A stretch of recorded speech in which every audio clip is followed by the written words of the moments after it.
Hello guys, welcome to my new blog. তো সবাইকে শিব চতুর্দশীর শুভেচ্ছা রইল। তো আমরা এখন মারা যাচ্ছি। আর তোমরা কে কে শিব চতুর্দশী করেছো জানিও। এটা আমার একটা দিদা। আর আমরা মারা গাতে খুবই আর কি পাচ্ছিলাম। আর ও বলছে দেখ আমাদেরকে ভিডিও করিস না। তারপর আমরা আস্তে আস্তে চলে গেলাম আমরা যে বাড়িটা শিব চতুর্দশী করছিলাম সেই বাড়িটা। আর এরা ছিল ফুল তুলতে। এদের ফুল তুলতে দেখে আমি বললাম নিয়ে চল তোদের সাথে একটু ভিডিও করে নি। আর এদিকে রাস্তায় যেতে যেতে দেখি ওই দিদাগুলো আগেই চলে গেছিল, যে হচ্ছে শিব চতুর্দশীর ওখানে ওরা গিয়ে ঘুরে চলে এসেছে। আর দেখবে একটা দিদা ওখানে আস্তে আস্তে গামলাটা মাথায় দিয়ে বলে ছবি তোল ভালো করে ছবি তোল। এখানে যে কজন আছে সবাই আমার দিদা, আমাকে সবাই খুব ভালোবাসে। এইদিকে দেখো দিদা মাথায় দিয়ে বলছে ছবি তোল। আর এই দেখো আমাদের গ্রামের রাস্তা, যারা গ্রামের রাস্তা দেখোনি, হ্যাঁ অনেকেই দেখেছে অনেকেই দেখেনি, তো তাদের জন্য এইটুকু। দেখেছো গ্রামের রাস্তা কতটা সুন্দর, চারিদিকে সবুজ মাঠ সবুজ ঘাট, মাঝখানে হ্যাঁ রাস্তাটা পাকা ঠিক, কিন্তু একটু খোয়া উঠে গেছে। তাতে কি আমাদের কাছে গ্রাম মানে অনেক সুন্দর। এই দেখো আমরা কথা বলতে বলতে চলে আসলাম এই যে আমাদের যেখানে আমরা শিব চতুর্দশী করছি। তো এই দেখো এই দিদারা এখানে প্যান্ডেল তো সব রেডি হয়ে গেছে। তারপর আমরা লেট করে এসেছি, ওখানে গিয়ে দেখি সবাই মারা যাচ্ছে, ঠাম্মাটাও মারা যাচ্ছিল। এবার একটা দিদিভাই ছিল, দিদিভাইও মারা যাচ্ছিল। এখানে এই বৌদিটা আমার সাথে এসেছিল, এসে বললো যে নেই এসেছি যখন একটা প্রণাম করেই যায়। তারপর দিদা ওই বৌদিটা প্রণাম টনাম করে দেখো এখানে এখন অতটা কেউ নেই, কিন্তু রাত্রের দিকে অনেকেই থাকবে। তারপর বিকেলের দিকে এখানে সবজি কাটা হচ্ছিল রাত্রে খিচুড়ির জন্য। এবার রাত্রে খিচুড়ির জন্য তারপরে আস্তে সন্ধে হয়ে গেছিল। তারপরে আমরা গুছিয়ে মন্দিরে গিয়ে দেখি এদিকে ঠাকুরমশাই চলে এসেছে। এখানে সবাই বসে আছে যে যার মতো, এখন অনেকেই আসেনি। তারপর দেখি যে এদিকে হরিনাম স্টার্ট হয়ে গেছে। তো দেখো সবাই হরিনাম হয়ে গেছে। ওদিকে আমার একটা মামা দেখেছে, ওই দেখো ডাকছে আমাকে, শুনো আয় এদিকে আয় শুনো। তারপর ওদের চারিদিকে ফোকাস করে দেখে আমরা আস্তে আস্তে এখানে প্রদীপটা সাজিয়ে ফেলা হয়ে যাওয়ার পরে ওটা এদিকে আমাদের নন্দী মশাইকে ভালো করে স্নান করানো হচ্ছে। তার গায়ে এখানে ঘির ফটোটা হাতে হাতে সুন্দরভাবে তাকে মুখে লাগিয়ে স্নান করছে। দেখো ঘিটা কত সুন্দরভাবে লাগানোর পরে আস্তে আস্তে দেখবো এবার আমাদের হচ্ছে উপরে দুধ দিয়ে স্নান করা। নন্দী মশাইকে খুব মজাতে স্নান করছে, কি আর করা যায়।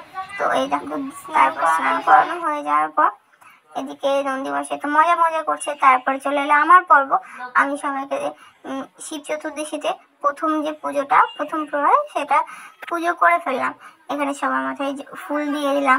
এখানে অনেক মালা ছিল জানো, সবাই এক এক করে নিয়ে নিল। তো মালায় কি যে আসে বলো, ভক্তিটাই তো সব থেকে বেশি। সবার কাছে জল দিয়ে অবশেষে আমি প্রণাম করে চলে আসবো। ঘটেই দিয়ে দিলাম। এবার প্রণাম করে তা আমি উঠে দিলাম। এখানে অনেক কিছু বলেছি, এখন পূরণ হলে তারপরে বলবো। তারপর দেখো এখানে সবাই হচ্ছে এসে আরতির পরে যে আরতির যে প্রদীপটা হয় সেটার থেকে আগুন তাপ মাথায় নিচ্ছে। আর আমি তো জায়গায় পাচ্ছিলাম না, আমি বলছি আমাকে দাও। সে এত ভিড় তো নেওয়া হচ্ছিল না। তারপর নিয়ে নিলাম। নেওয়ার পর দেখো সবাই আস্তে আস্তে নিয়ে নিল। তারপর তো আসবে বড় এদিকে আরো একটা মেশো এদিকে ভিডিও বানাচ্ছে। আর ওই বৌদিটা খুব মজা করে জানো তো, খুব মজা করে।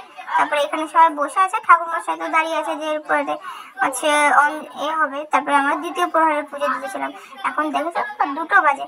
তো তারপর এখানে দ্বিতীয় প্রহরের পুজোও শুরু হয়ে গেল। দ্বিতীয় প্রহরের পুজো দেওয়ার জন্য সবাই দেখো কত উৎসাহভাবে দাঁড়িয়ে আছে। এইদিকে দিদা, এদিকে যে কজন ছিল সবাই উপস্থিত ছিল। এবার এই দিদাটা দেখো এখন বাজলো ডিজে গান।